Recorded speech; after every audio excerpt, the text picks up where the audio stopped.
მოგესალმებით ვირფასო ტელემაყურებლებო, დღემ შვიდობის ამენანა თევდორაძე ვარ. გადაცემა შუოდღე ქუთაისში დაიწყო ტელეკომპანია მეგატივის პირდაპირ ეთერში. მაქვს პატივი დღევანდელი დღეც გავატარო თქვენთან ერთად. დღეს პარასკევია, კვირის ბოლო სამუშაო დღე, ეს თვალსა და ხელშუა ამოიწურა. იმედია ნაყოფიერი კვირა იყო თითოეული თქვენთაგანისთვის. გადმოერთეთ მეგაზე, დაგვიმეგობრდით. რაც შეეხება გადაცემის სტუმარს, მაქვს პატივი ვუმას პინძლო, წმინდა მოციქულთა პეტრესა და პავლეს სახელობის საკათედრო ტაძრის წინამძღვარს დეკანოს თეიმურაზ არველაძეს. დაგლოცე მამაო, ძალიან დიდი მადლობა რომ დრო გამონახეთ და მონაწილეობთ გადაცემაში. როგორ ბრძანდებით? უფალმა დაგლოცოთ, გაკურთხოთ და გაგაცლიეროთ. ღმერთი იყოს შემწე, პაროლი თქვენი და სრულიად საქართველოსი. განწყობა როგორია? მიუხედავად ყველაფრისა, რაც ჩვენს ქვეყანაში ხდება, ჩვენს სამეზობლოში ხდება პირდაპირ და ირიბი გაგებით. მიმდინარეობს მარხვა მოგეხსენებათ. და აი ამ მარხვაში უფალმა დაუშვა, რომ ამ ქვეყნიდან გავიდა ჩვენი სულიერი მამა და მოძღვარი კათოლიკოს პატრიარქი ილია მეორე. პიროვნება, რომელმაც წარუშველი კვალი დატოვა, რა თქმა უნდა, ჭაღაროსანი მართლმადიდებელი ქართული ეკლესიის წიაღში და ისტორიაში. კიდევ ერთხელ შევთხოვოთ უფალს მისი უკვდავი სულის ცხონება და ნათელშეყობა. ალბათ დადგება დრო, რომ მადლიერი ქართველიერი მას მიდანად შერაცხავს. წარუშლილია მისი კვალი ეკლესიის წიაღში. ასე რომ ვართ მარხვაში. წინ დიდი დღესასწაულები გველოდება. ხარების, ფსობის და დააგვირგვინებს ხოლმე. ამას ყველაფერს ქრისტეს წინვალე აღდგომა. მამაო, იცით რა მაინტერესებს? მე მინდა თქვენი მოსაზრებები მოვისმინო იმ მნიშვნელოვან დეტალებთან მიმართებაში და რას გულისხმობ. ჩვენ რომ დღესასწაულებთ, მხოლოდ დღესასწაულად არ აღვიქვავდეთ და ჩვენს ყოველდღიურ ცხოვრებაში, რომელიც უთვალავი პრობლემით არის გაჯერებული, უფრო უკეთ რომ ვიაზრებდეთ რა დღესასწაულებზე არის საუბარი, როგორ უნდა ცხოვრობდეს თითოეული მორწმუნე ადამიანი მართლმადიდებელი. ალბათ ეს სწავლის გზა არასოდეს არ არის გვიან და არ არსებობს ხო ასაკი, მაგრამ ალბათ რაც მეტად ვიქნებით მოწესრიგებულები და ღმერთთან ახლოს, ჩვენთვისვე იქნება უკეთესი. რას ნიშნავს იყო ნამდვილი მორწმუნე? ესეთ ტერმინი რომ გვით განმარტება რომ მოახდინოს. ბედნიერება, შვილებო, რომ გავჩდით და დავიბადეთ იმ ღვთისმკურთხეულ მიწაზე, რომელსაც საქართველო ქვია. ბედნიერება, რომ ჩვენმა ღირსეულმა წინაპარმა ოდითგანვე თავისი ცხოვრება დაუკავშირა ქრისტიანობას. და კიდევ ორმაგი ბედნიერება, რომ ვართ ქრისტიანები და ვართ მართლმადიდებლები. იცოცხლო და იცხოვრო ქრისტიანული წესით, ეს არის აუცილებელი პირობა ყველა ადამიანისათვის, განსაკუთრებით რა თქმა უნდა ქრისტიანისათვის. ჩვენ გვწამს სულის უკვდავება. მაღალმა ღმერთმა მის ქმნილებათა გვირგვინად შექმნა ადამიანი, მოგეხსენებათ. და უბოძა მას გონება, უბოძა თავისუფალი ნება და უბოძა ცხოველმყოფელის უკვდავი სული. კვდება ხორცი, იგი მიწა და მიწად უნდა მიიქცეს მატერია. ხოლო სული განაგრძობს არსებობას. და სულმა რომ განაგრძობს არსებობა, რა უნდა გავაკეთოთ ამისთვის?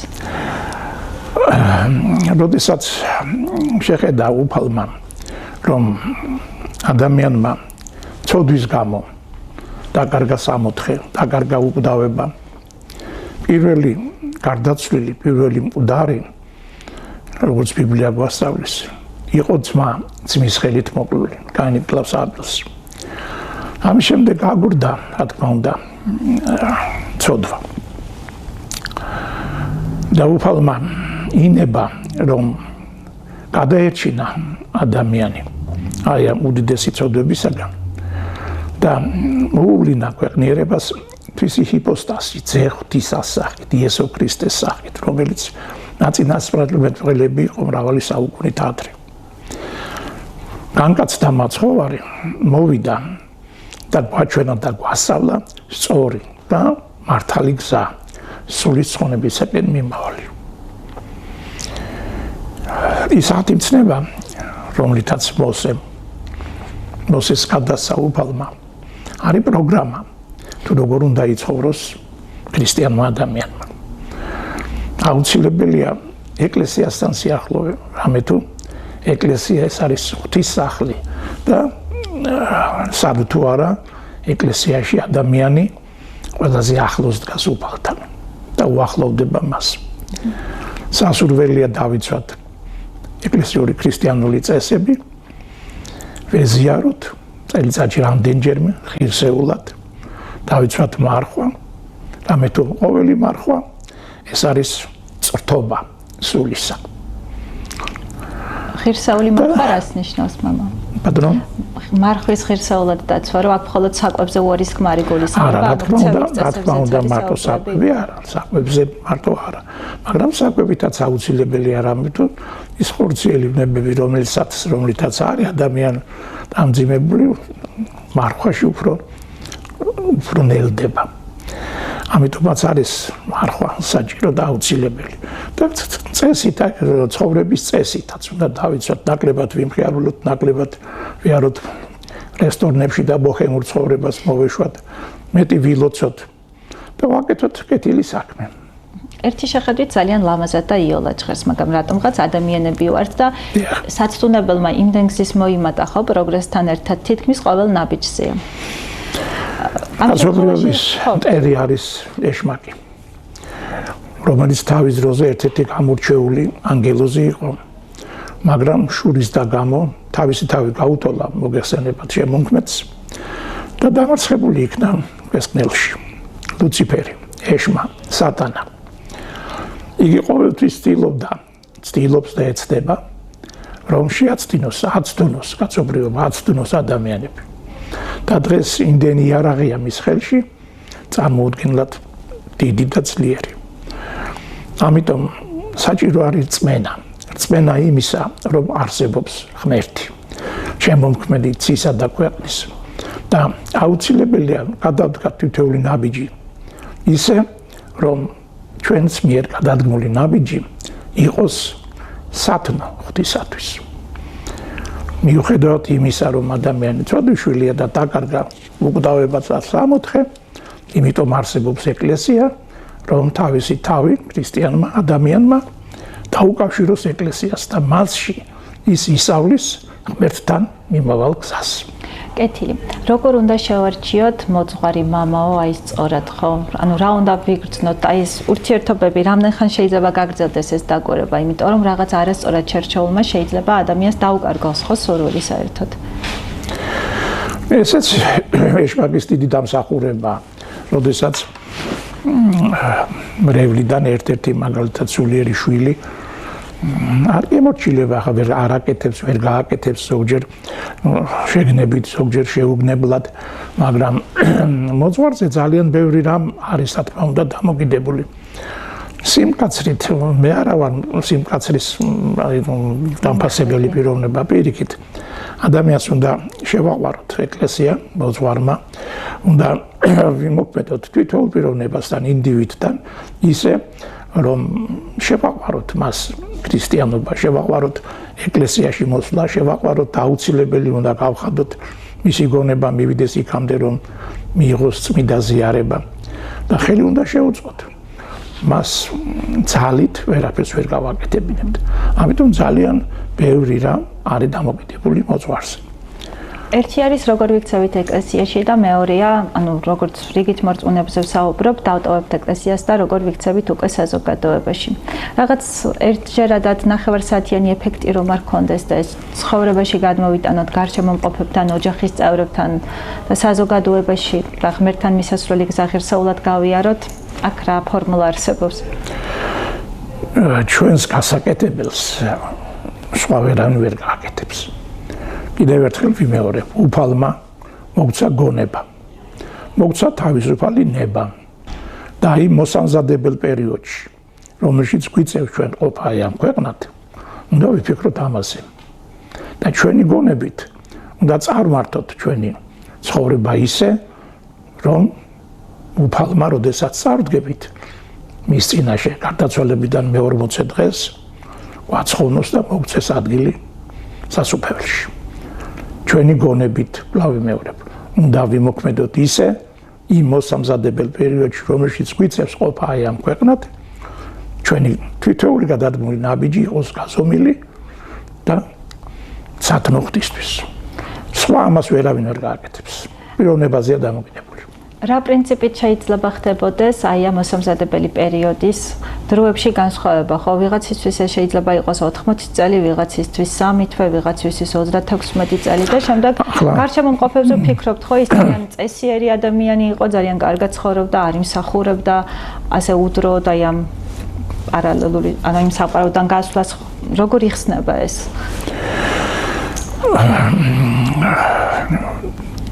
ჩვენ ყოველ დღე მზად უნდა ვიყოთ უფალთან შესახვედრად.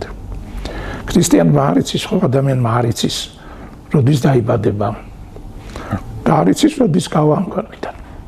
ამიტომ ყოველ დღე, ყოველ მომენტში ადამიანი უნდა იყოს მზად უფალთან შესახვედრად. ადამიანი ფიქრობს, რომ ჯერ ახალგაზრდა ვარ, 20 წლის, 25-ის, 30-ის, 50-ის, რა მეჩქარება? აღსარების თქმა, რა მეჩქარება ეკლესიაში სიარული. ვიცხოვრებ ისე, როგორც მე მინდა. როდესაც დავბერდები, მერე ივალ ეკლესიაში და ვიტყვი აღსარებას, ვეზიარები და ყველაფერს მაპატიებს უფალი მაინც. და რატო უნდა დავკარგო ეს დრო, ახალგაზრდული წლები? აი აქ ცდება პიროვნება. იმიტომ რომ მას არც მოსვლაც შეკითხია ვინმე ამ ქვეყნად და არც წასვლაც შეეკითხება. და კიდევ ვიმეორებ, უნდა იყო მზად. მზად ყოფნა გამოიხატება იმაში, რომ უნდა იცხოვრო ქრისტიანული წესით და მწამსით, რასაც გვასწავლის ქრისტეს ჯული. აღსარების და ზიარების მნიშვნელობაზეც რა მოგვახსენოთ თუ შეიძლება? ზიარება ეს არის შეერთება უფალთან. რამე თუ ჩვენ ვიცით, რომ როდესაც ლიტურგია მიმდინარეობს, წირველი მოდელი ამბობს ასეთ სიტყვებს. მიუთითებს რა ფეშხუმზე, რომელზეც ცდებს წმინდა ტარიგი, ესე არის ხორცი ჩემი თქვენთვის და მრავალთათვის განტეხილი მისატევებელად ცოდვათ, ამბობს უფალი. ამ შემთხვევაში წირველი მოდელი ბარძიმზე მიუთითებს და ამბობს მიიღეთ და სუთ ამისაგან, რამე თუ ესე არის სისხლი ჩემი, ახლისა აღთქმისა, თქვენთვის და მრავალთათვის დათხეული. წირვის დროს ის გარდაიქმნება უხილავად ქრისტეს სისხლად და ხორცად და ზიარების შედეგად ხდება ადამიანის ორგანიზმში. რომ ეზიარო აუცილებლად უნდა მომზადება. მომზადებაში იგულისხმება აუცილებლად უნდა იყო დილით უზმოდ, წინა დღით უნდა წაიკითხო ზიარებისა და აღსარების ლოცვები. უნდა გაიარო მოძღვართან აღსარება და აუწყო მას ის არასწორი ქმედება, რომლითაც ხარ დამძიმებული და ამის შემდეგ მოძღვარი გადაწყვეტს, ხო ისე ხარ თუ არა ზიარებისა. ავიღოთ მაგალითად ჭურჭელი, რომელშიც უნდა მოვათავსოთ წყაროს ანკარა წყალი. თუ ჭურჭელს ჩვენ არ შევამოწმებთ და არ გამოვრეცხავთ, გავაკრიალებთ მას და ჩავასხამთ სასმელად გამოსაყენებელ აი ამ წყალს, ხო კარგი. თუ არა და თუ ჩავასხამთ ამ წყაროს წყალს ბინძურ ჭურჭელში, გავაფუჭებთ მას, ის არ ივარგებს სასმელად. ასე ადამიანი აუცილებლად ჭირდება მომზადება იმისათვის, რათა მივიღოთ ეს დიდი სიწმინდე, რასაც ზიარება გვია. აღდგომის ბრწყინვალე დღესასწაული გვიახლოვდება, თუმცა იქამდე გვაქვს რიგი დღეები, ნებიშვიდეული, გვაქვს ასევე ბზობა. ბზობაზე რომ მოგვახსენოთ თუ შეიძლება? დიახ, ბზობამდე ხარების დღესასწაული არის წელსამე თუ აღდგომა მოგეხსენებათ მოძრავია და ხარება სულ არის ყოველთვის 7 აპრილს. წელს აღდგომა ადრია აპრილის 12-ია, ამიტომ დაასრო ბზობამ. ორთავე არის უდიდეს დღესასწაული.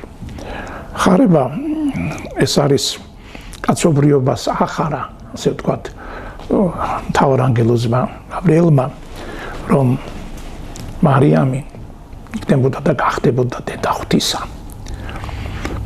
გეხაროდეს მიმადლებულო მარიამ, უფალი შენთან არის. კურთხეულ ხარ შენ დედათა შორის და კურთხეულ არს ნაყოფი მუცლისა შენი, სანამ თუ მაცხოვარი გვიშევ სულთა ჩვენთათვის. აი ამ სიტყვებით მიმართავს მას. და გაგვირებული მოგესწრებათ ვიცით ისტორია მარიამი როგორ მე ხომ მამაკაცი არ ვიცი. სული წმინდა მოვიდე შენზე და ეუბნება გაბრიელი და ძალი მაღლისა გვარავდეს შენ და იყოს ნება ღვთისა.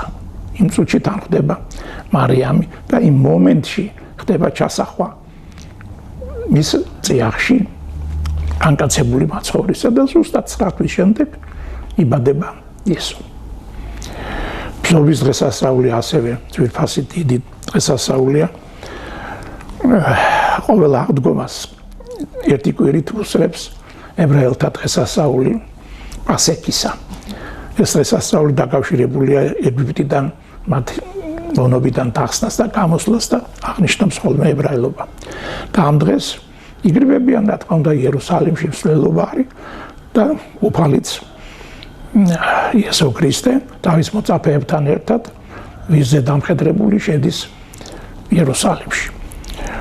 ისმება კითხვა რატომ ვირზე და რატომ რაშზე არ შეეძლო, მაგრამ რა თქმა უნდა თავისი სიმდაბლე გაუსვა ხაზი გამოხატა ამით და შედის იერუსალიმში და იესოს უამრავ და უდიდეს თაყვანს სცენ მაშინდელი უკვე ადამიანები იერუსალიმში ცხოვრობდნენ, იცნობდნენ მას, იმიტომ რომ ის უამრავ სასაულებს ჩადიოდა, არჩენდა ძნელად დაავადებულ პიროვნებებს და მრავალი სასაულებს, ასე რომ ის მიაჩნდათ უდიდეს წინასწარმეტყველად და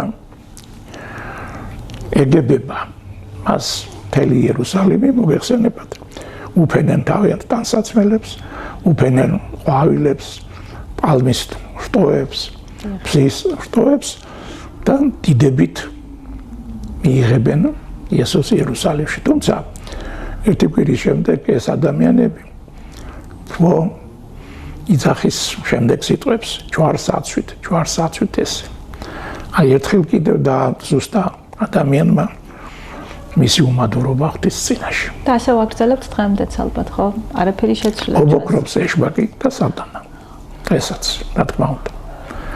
მაგრამ იმედი არსებობს იმისა, რომ თუ პირველად იესო დაიბადა თავმდაბალი, დაიბადა ბაგაში და ვიზი ამხედრებული შევიდა იერუსალიმში, მეორედ მოსვლა სხვაგვარი იქნება. გასავლის ბიბლია, ხო? ამ დროს ზეციდან ჩამოვა იესო ტახტზე, ცეცხლოვან ტახტზე მჯდომარე ქერაბიმთა და სერაბიმთა თავარ ანგელოსთა და ანგელოსთა დასთან ერთად და მოხდება განსჯა საყოველთაო ცოცხალთა და მკვდართა და ეტარება იმას, რომელიც მოხდებიან მარჯვენით მამისა და ვაიმას, ვინც მარცხენით მამისა საუკუნო სადანჯველში. მეორედ მოსვლის ლოდინიც არ უნდა გავიწყდებოდეს მამაო. აი ეს მოლოდინი და როდის იქნება მეორედ მოსვლა, ესეც არ უნდა დაიცის არავინ. ეს თქვა თვითონ ამაღლების დროს, როდესაც ქრისტე ამაღლდა ზეცად მე-40 დღეს აღდგომიდან მოციქულები ეუბნებიან, როდის დაბრუნდები კიდევ მეორედ. ეს იცის მომავლიდებენ მათ ჩემმა სამებამ, მამამ. არ დაიბარა. რატო? იმიტომ რომ ყოველთვის უნდა ვიყოთ მზად. აღდგომის მარხვა ძალიან მძიმე მარხვა. მოგვეხსენებათ, რაში მდგომარეობს მისი სიმძიმე და ასევე ნების შვიდეულის მარხვაზეც რომ ვისაუბრებთ შეიძლება. ხო, არის მარხვა, მაგალითად მარიობის არის მარხვა პეტრე და პავლესი, რომელიც შედარებით უფრო ჩატია. რამე თუ თევზით ხსნილია, ზეთით ხსნილია. ხოლო აი აღდგომის მარხვა განსაკუთრებულია პირველი კვირა და ბოლოვნების შვიდეული. დამძიმებულია იმითაც, რომ თითქმის ისეც არ იჭმება ზეთიანი. ამით ქრისტიანი გამოხატავს მაყოფილებას უფლის მიმართ უძღვნის მას აი ამ მარხვას შეიწუხებს ხოლმე თავს და გამკაცდება ხოლმე ზოგიერთი საერთოდ არ ღებულობენ ერთი კვირის ბოლოვნების ვიდეოში მარტო წყალზე არიან ადამიანები. ეს ინდივიდუალურად ადამიანს შეუძლია რა თქმა უნდა თვითონ მიიღოს გადაწყვეტილება, აუცილებელი ნამდვილად არ არის, მაგრამ აღდგომის მარხვა განსხვავდება სხვა მარხვებისაგან იმით, რომ ცოტათი უფრო მკაცრი არის. რატომ? იმიტომ რომ კვლავ დავიმეორებ, მარხვა ეს არის წრთობა სულისა. ადამიანებს ურჩევნიათ მარხულნი წარსდნენ ღვთის წინაშე და მიიღონ დიდ ხუჭაბათს, ან დიდ შაბათს, ან თვითონ ცისკარზე წმინდა ზიარება, განწმენდილებმა. ანუ მარხვაში მთავარი მაინც საკვები არ არის, ხო? აქ არის ჩვენ სულზე ზრუნვა, იმიტომ რომ ხშირად ადამიანი ვარ და ჩემს გარშემოც არიან მარხულები, რომლებიც შეიძლება კონკრეტულ საკვებზე უარს ამბობდნენ, მაგრამ მათი ქცევები მე არ მაქვს უფლება ვინმე გავკითხო, ხო? ჩემი ცოდვები საკმარისია ჩემთვის, მაგრამ მე როგორც ერთ რიგით მორწმუნეს პროტესტი მაქვს ხოლმე, ხო? აი რანაირად შეიძლება ვთქვათ, არ მივირთვა ესა თუ ის კერძი და ეს ცუდად რომ თქვა, აი ჩავითვალო რომ მე ვიმარხულე და ვაკეთო ცუდი საქმეები. რა თქმა უნდა, არასწორია.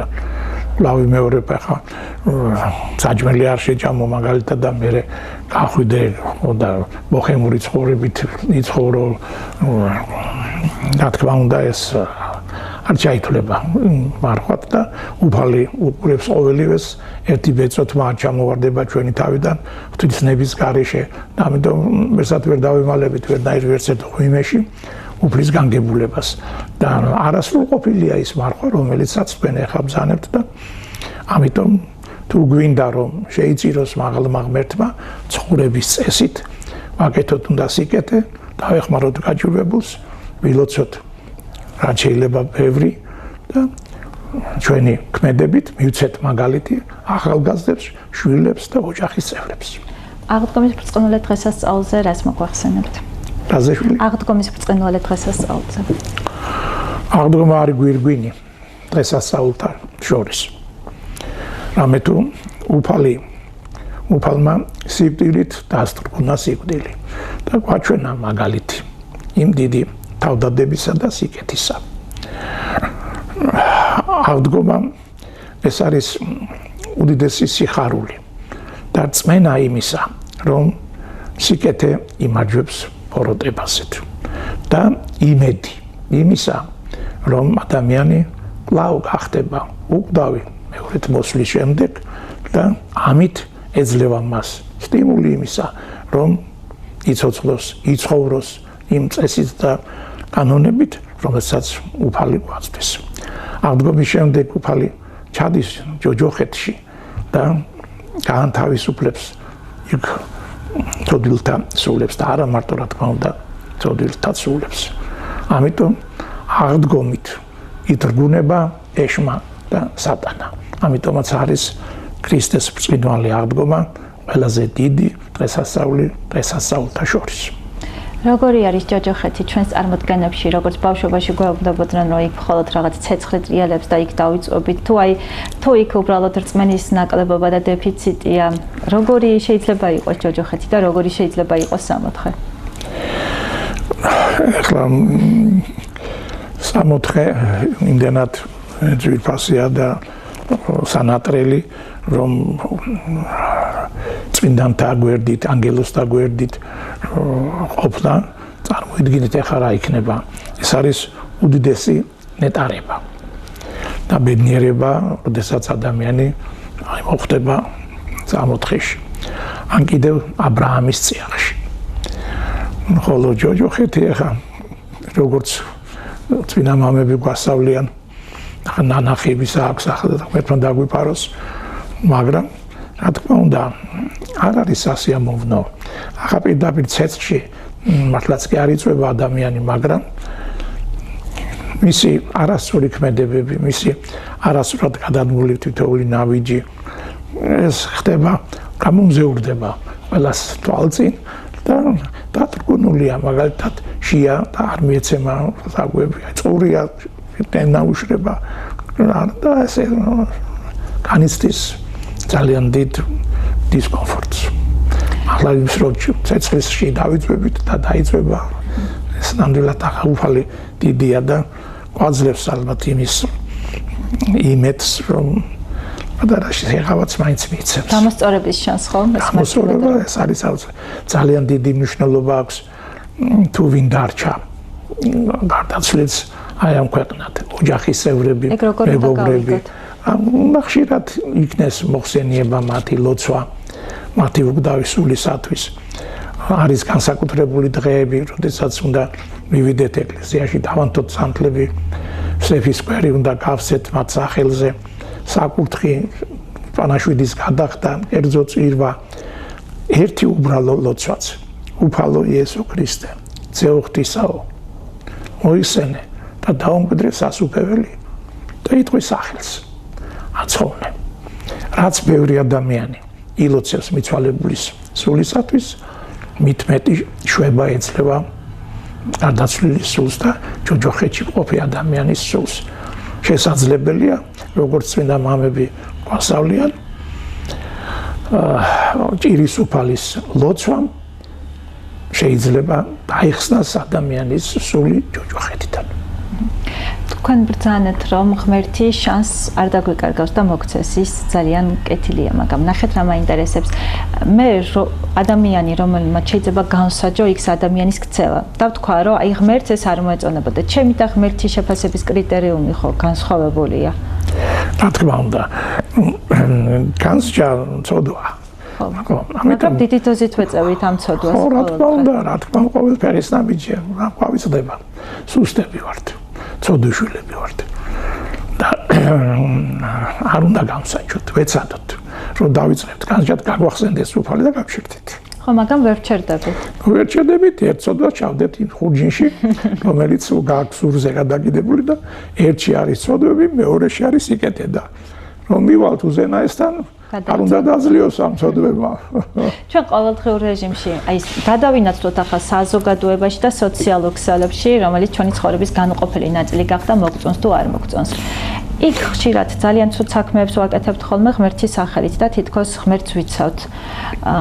ძალიან დამთრგუნველი გარემოა, ხო, ნებისმიერი ასაკის ადამიანებისთვის, ამ ყველაფერს ხედავენ ბავშვები, რომლებიც სხვა თაობა და სხვაგვარად აღიქვამენ. ზოგადი ფონი ჩვენს ქვეყანაში ამ კუთხით თან ვიჩემებთ, რომ ყველაზე ღრმად მორწმუნეები ვართ, თქვენ როგორ აფასებთ, მამა? მიუბრუნდები ეშმაკის მანქანებს. იყო დრო, როდესაც არ იყო არც ტელევიზია, იყო არც ტელეფონი იყო, მაგრამ ცოდავდნენ ადამიანები იმ დროშიც. იმიტომ რომ კიდევ ვიმეორებ, ეშმაკი ყველანაირად ცდილობს, რომ აცდუნოს პიროვნება და გაიხადოს მის ხელქვეითად მოიყვანოს ჯოჯოხეთში. რა თქმა უნდა, საუკუნეები გადის, ადრე ვერ წარმოვიდგენდით იმას, რასაც ახლა ჩვენ ვუყურებთ და ვაკეთებთ. მაგრამ გავაკიდეთ წლები და ალბათ ისეთ რამეს მოიგონებს ადამიანის გონება, რომ ესეც რაც ახლა ხდება, მოსაგონებლად ნამდვილად იქნება აღზარება. პროგრესია. მაგრამ ცხონდე არის რთული და კიდევ უფრო რთულდება. ხორციელს უნდა აჯობოს სულიერმა. ეს უნდა დავისახოთ. თუ ვინც ვერ შეძლებს, ის ვერ შევა ღვთიურ სასუფეველში. როგორც აკლემი ვერ გაძვრება ნემსის ყუნჩში. ისე ცოდვილი ადამიანი ვერ შევა სამოთხეში.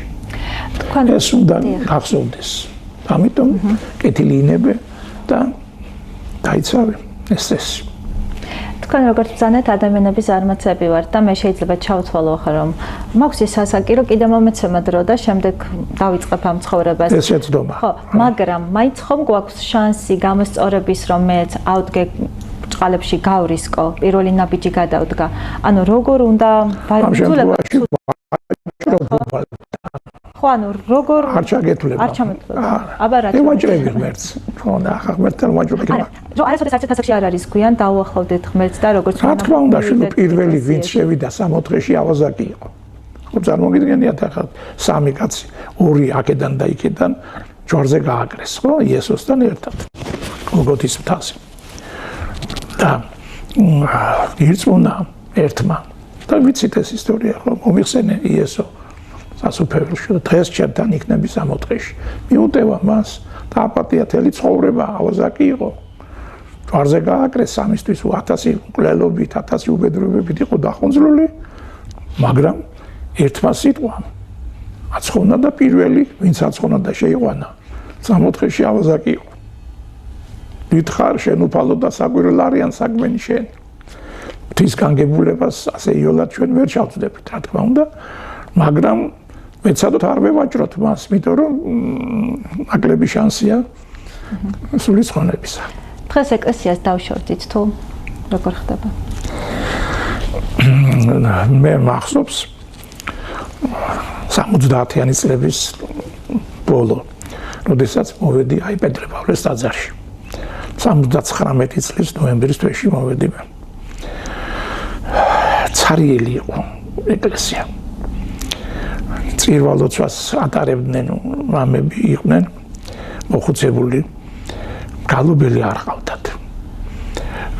რუსის მოხუცი ქალები გალობდნენ რუსულ ენაზე და გამოურევდნენ რუსული ასოებით ეწერათ ქართულად უფალო შეგვიწყალე მაგალითად. იმდენად არასასიამოვნო მოსასმენი იყო, მე არ შეიძლება. მაგრამ პატრიარქის მობრძანება ეკლესიაში ილიასი გამოიწვია ეკლესიის აღმავლობა.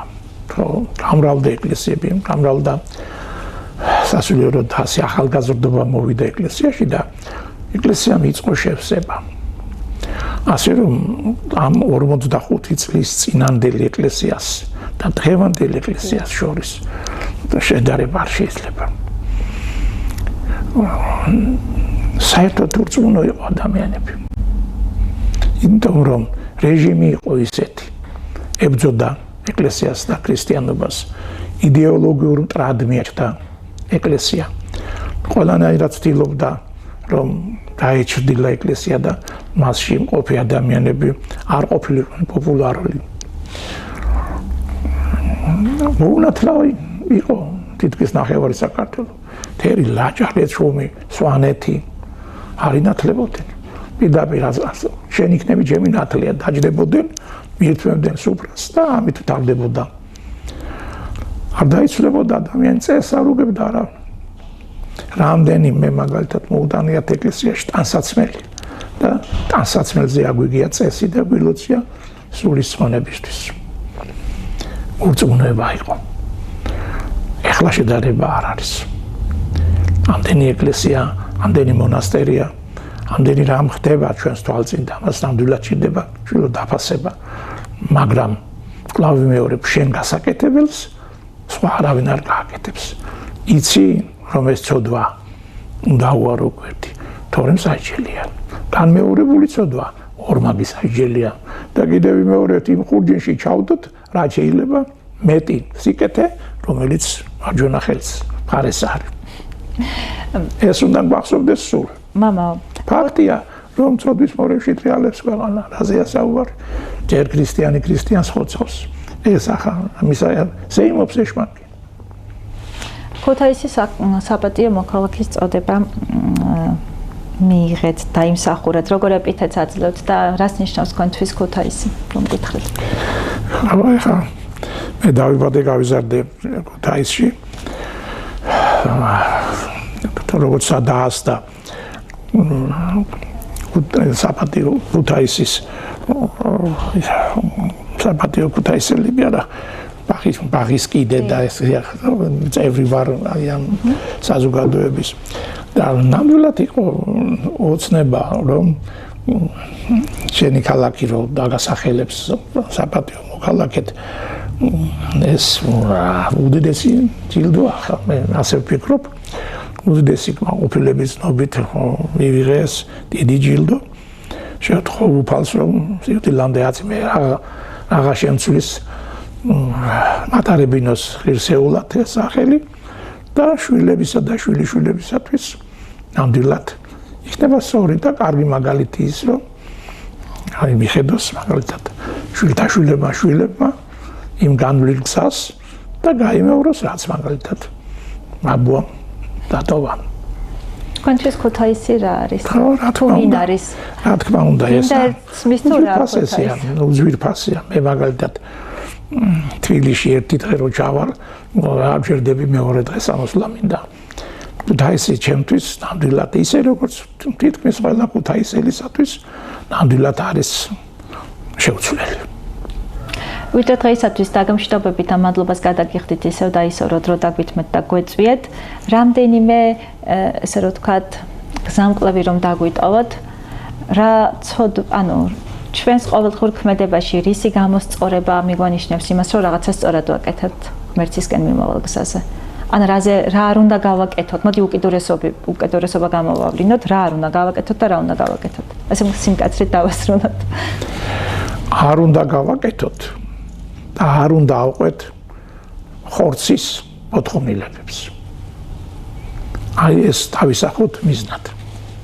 ჩვენ შევდგებით ხორცისაგან და სულისაგან. ჩვენი ხორცი არის ჭურჭელი ჩვენი სულისა, ხო? ხორცი არის მატერია.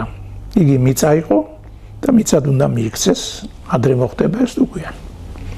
სული კი განაგრძობს არსებობას და დადგება დღე გარდაცვალებიდან მე-40-ე, როდესაც წარდგება წინაშე ღვთისა. ამიტომ ხორცის ჭკუაზე სიარული არ შეიძლება. ამიტომ არის მარხვა, ამიტომ არის თავშეკავება, ამიტომ არის ქრისტიანობა. ვიფიქროთ სულზე და ვაკეთოთ ის საკეთებელი, რაც მიგვიყვანს უფალთან. ეს უნდა დავისახოთ მიზნად. ძლიერ სულს ძლიერი ძალა აქვს შესაბამისად, ალბათ თუ ძალიან მომიტოვებთ, ყველაფერს გამოვა. რა თქმა უნდა, თავი უნდა შევიწუხოთ. ნამდვილად. ხორცი მიდრეკილია წოდვისკენ. ყოველ მომენტში, ყოველ წუთს წოდვისკენ არის მიმართული. გვაცდუნებს, მაგრამ რაღაცა გაჩავს. სინდისი რა არის? შენ თავს ვერ მოატყულებო. ამიტომ უნდა ეცადო, რომ არ დაგჭირდეს ტყუილი. ძალიან დიდი მადლობა რომ დრო დაგვითმეთ. ცოცხლით. გილოცავ წინასწარ აღდგომის ბრწყინვალე დღესასწაულს. იმედია ეს არ იქნება ჩვენი პირველი და ბოლო შეხვედრა სივრცეში. დროებით დაგემშვიდობებით, მადლობა რომ იყავით ჩვენი სტუმარი. დაგლოცოთ უფალმა, გაკურთხოთ მაღალმა ღმერთმა და შევთხოვ შემოქმედს ისას დაქვეყნის, რომ მოგწეს მშვიდობა, კეთილდღეობა და წინსვლა. უდიდესი მადლობა დროებით დაგემშვიდობებით. სოციალური მაყურებლებო, გადაცემაში უოთხე ქუთაისში დღეისათვის ამით დასრულებულია. ჩვენთან სტუმრად იმყოფებოდა წმინდა მოციქულთა პეტრესა და პავლეს სახელობის საკათედრო ტაძრის წინამძღვარი დეკანოზი თეიმურა ზარველაძე. გადაცემისთვის განკუთვნილი დროც ამოიწურა. ბედნიერ უქმეებს გისურვებთ. ერთმანეთს შევხვდებით ორ შაბათს. დიდი მადლობა ყურადღებისთვის. ნახვამდის.